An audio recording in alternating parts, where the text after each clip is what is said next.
Juízes 12. Os homens de Efraim foram convocados para a batalha, dirigiram-se para Zafon e disseram a Jefté: Por que você foi lutar contra os amonitas sem nos chamar para irmos juntos? Vamos queimar a sua casa e você junto. Jefté respondeu: Eu e meu povo estávamos envolvidos numa grande contenda com os amonitas, e, embora eu os tenha chamado, vocês não me livraram das mãos deles.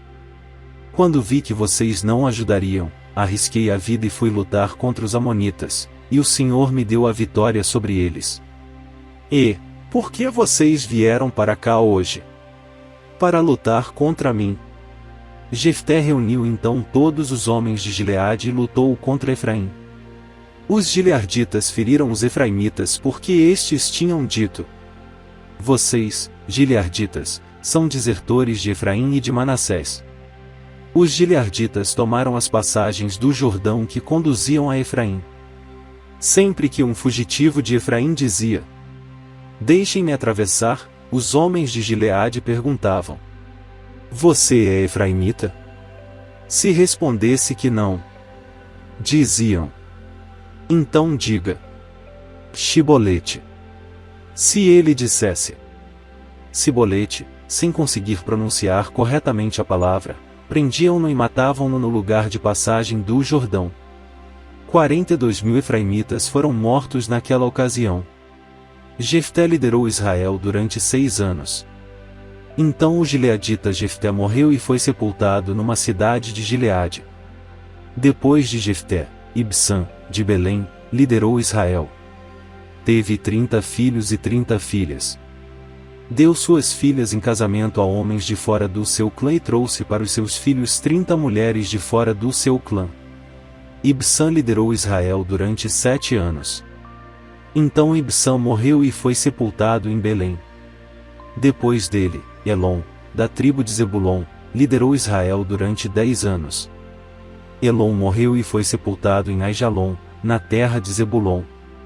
Depois dele, Abidom, filho de Léu, de Piratom, liderou Israel. Teve 40 filhos e 30 netos, que montavam 70 jumentos. Abidom liderou Israel durante 8 anos. Então Abidom, filho de Léu, morreu e foi sepultado em Piratom, na terra de Efraim, na serra dos Amalequitas. Juízes 13. Os israelitas voltaram a fazer o que o Senhor reprova, e por isso o Senhor os entregou nas mãos dos filisteus durante 40 anos. Certo homem de Zorá, chamado Manoá, do clã da tribo de Dan, tinha mulher estéril. Certo dia o anjo do Senhor apareceu a ela e lhe disse: Você é estéril, não tem filhos, mas engravidará e dará à luz um filho. Todavia, tenha cuidado, não beba vinho nem outra bebida fermentada e não coma nada impuro. E não se passará navalha na cabeça do filho que você vai ter, porque o menino será nazireu, consagrado a Deus desde o nascimento. Ele iniciará a libertação de Israel das mãos dos filisteus. Então a mulher foi contar tudo ao seu marido. Um homem de Deus veio falar comigo. Era como um anjo de Deus, de aparência impressionante. Não lhe perguntei de onde tinha vindo, e ele não me disse o seu nome. Mas ele me assegurou: Você engravidará e dará à luz um filho. Todavia, não beba vinho nem outra bebida fermentada, e não coma nada impuro, porque o menino será nazireu, consagrado a Deus, desde o nascimento até o dia da sua morte. Então Manoá orou ao Senhor: Senhor, eu te imploro que o homem de Deus que enviaste volte para nos instruir sobre o que fazer com o menino que vai nascer. Deus ouviu a oração de Manoá, e o anjo de Deus veio novamente falar com a mulher quando ela estava sentada no campo. Manoá, seu marido, não estava com ela. Mas ela foi correndo contar ao marido: O homem que me apareceu outro dia está aqui. Manoá levantou-se e seguiu a mulher. Quando se aproximou do homem, perguntou: Foste tu que falaste com a minha mulher? Sim, disse ele. Quando as tuas palavras se cumprirem, Manoá perguntou: Como devemos criar o menino? O que ele deverá fazer? O anjo do Senhor respondeu: Sua mulher terá que seguir tudo o que eu ordenei a você. Ela não poderá comer nenhum produto da videira, nem vinho ou bebida fermentada, nem comer nada impuro. Terá que obedecer a tudo o que ordenei a você. Manoá disse ao anjo do Senhor: Gostaríamos que ficasses conosco, queremos oferecer-te um cabrito. O anjo do Senhor respondeu: Se eu ficar, não comerei nada. Mas, se você preparar um holocausto, ofereça-o ao Senhor. Manoá não sabia que ele era o anjo do Senhor. Então Manoá perguntou ao anjo do Senhor: Qual é o teu nome, para que te prestemos homenagem quando se cumprir a tua palavra? Ele respondeu: Por que pergunta o meu nome? Meu nome está além do entendimento. Então Manoá apanhou um cabrito e a oferta de cereal e os ofereceu ao Senhor sobre uma rocha. E o Senhor fez algo estranho enquanto Manoá e sua mulher observavam. Quando a chama do altar subiu ao céu, o anjo do Senhor subiu na chama. Vendo isso, Manoá e sua mulher prostraram-se com o rosto em terra. Como o anjo do Senhor não voltou a manifestar-se a Manoá e a sua mulher, Manoá percebeu que era o anjo do Senhor. Sem dúvida vamos morrer, disse ele à mulher, pois vimos a Deus. Mas a mulher respondeu: Se o Senhor tivesse a intenção de nos matar, não teria aceitado o holocausto e a oferta de cereal das nossas mãos, não nos teria mostrado todas essas coisas e não nos teria revelado o que agora nos revelou. A mulher deu à luz um menino e pôs-lhe o nome de Sansão. Ele cresceu, e o Senhor o abençoou. E o Espírito do Senhor começou a agir nele quando ele se achava em Maanedã, entre Zorá e Estaol. Juízes 14. Sansão desceu a Timna e viu ali uma mulher do povo filisteu. Quando voltou para casa, disse a seu pai e a sua mãe: Vi uma mulher filisteia em Timna, consigam essa mulher para ser minha esposa. Seu pai e sua mãe lhe perguntaram: Será que não há mulher entre os seus parentes ou entre todo o seu povo? Você tem que ir aos filisteus incircuncisos para conseguir esposa? Sansão, porém, disse ao pai: Consiga-a para mim. É ela que me agrada. Seus pais não sabiam que isso vinha do Senhor, que buscava ocasião contra os filisteus, pois naquela época eles dominavam Israel. Sansão foi para Timna com seu pai e sua mãe. Quando se aproximavam das vinhas de Timna, de repente um leão forte veio rugindo na direção dele. O Espírito do Senhor apossou-se de Sansão, e ele, sem nada nas mãos, rasgou o leão como se fosse um cabrito. Mas não contou nem ao pai nem à mãe o que fizera. Então foi conversar com a mulher de quem gostava. Algum tempo depois, quando voltou para casar-se com ela, Sansão saiu do caminho para olhar o cadáver do leão, e nele havia um enxame de abelhas e mel. Tirou o mel com as mãos e o foi comendo pelo caminho. Quando voltou aos seus pais, repartiu com eles o mel, e eles também comeram. Mas não lhes contou que tinha tirado o mel do cadáver do leão. Seu pai desceu à casa da mulher, e Sansão deu ali uma festa, como era costume dos noivos. Quando ele chegou, trouxeram-lhe 30 rapazes para o acompanharem na festa. Vou propor um enigma para vocês, disse-lhe Sansão.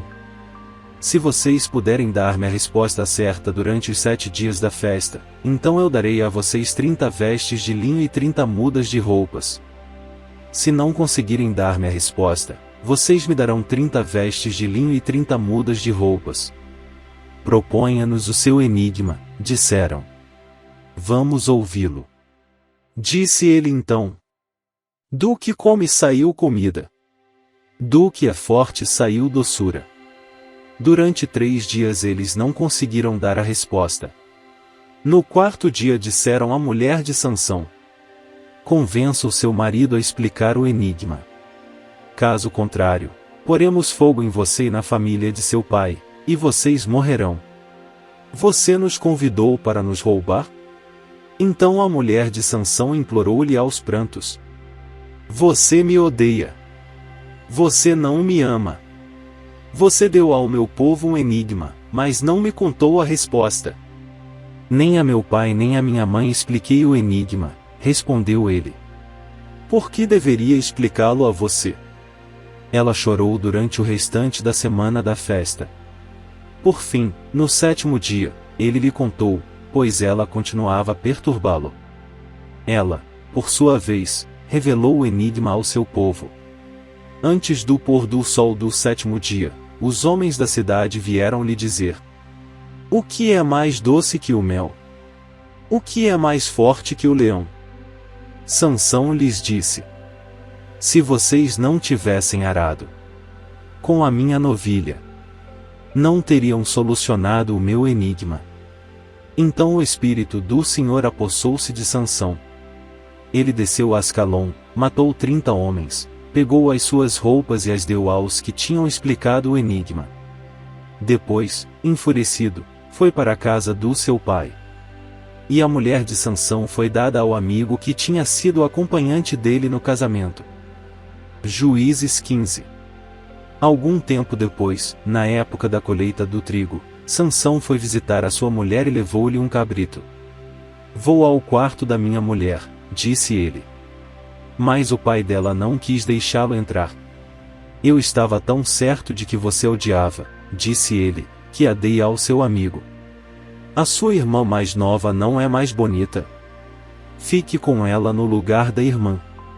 Sansão lhes disse: desta vez ninguém poderá me culpar quando eu acertar as contas com os filisteus. Então saiu, capturou 300 raposas e as amarrou aos pares pela cauda. Depois prendeu uma tocha em cada par de caudas. Acendeu as tochas e soltou as raposas no meio das plantações dos filisteus. Assim ele queimou os feixes, o cereal que iam colher e também as vinhas e os olivais. Os filisteus perguntaram: quem fez isso? Responderam-lhes: foi Sansão, o genro do Timnita, porque a sua mulher foi dada ao seu amigo. Então os filisteus foram e queimaram a mulher e seu pai. Sansão lhes disse: já que fizeram isso, não sossegarei enquanto não me vingar de vocês. Ele os atacou sem dó nem piedade e fez terrível matança. Depois desceu e ficou numa caverna da rocha de Etã. Os filisteus foram para Judá e lá acamparam, espalhando-se pelas proximidades de Leí. Os homens de Judá perguntaram: por que vocês vieram lutar contra nós? Eles responderam: queremos levar Sansão amarrado, para tratá-lo como ele nos tratou. 3.000 homens de Judá desceram então à caverna da rocha de Etã e disseram a Sansão: você não sabe que os filisteus dominam sobre nós? Você viu o que nos fez? Ele respondeu: fiz a eles apenas o que eles me fizeram. Disseram-lhe: viemos amarrá-lo para entregá-lo aos filisteus. Sansão disse: jurem-me que vocês mesmos não me matarão. Certamente que não, responderam. Somente vamos amarrá-lo e entregá-lo nas mãos deles. Não o mataremos. E o prenderam com 2 cordas novas e o fizeram sair da rocha. Quando ia chegando a Leí, os filisteus foram ao encontro dele aos gritos. Mas o espírito do Senhor apossou-se dele. As cordas em seus braços se tornaram como fibra de linho queimada, e os laços caíram das suas mãos. Encontrando a carcaça de um jumento, pegou a queixada e com ela matou 1.000 homens. Disse ele então: com uma queixada de jumento fiz deles montões. Com uma queixada de jumento matei 1.000 homens. Quando acabou de falar, jogou fora a queixada, e o local foi chamado Ramate-Leí. Sansão estava com muita sede e clamou ao Senhor: deste pela mão de teu servo esta grande vitória. Morrerei eu agora de sede para cair nas mãos dos incircuncisos? Deus então abriu a rocha que há em Leí, e dela saiu água. Sansão bebeu, suas forças voltaram, e ele recobrou o ânimo. Por esse motivo essa fonte foi chamada em Acoré, e ainda lá está, em Leí. Sansão liderou Israel durante 20 anos, no tempo do domínio dos filisteus.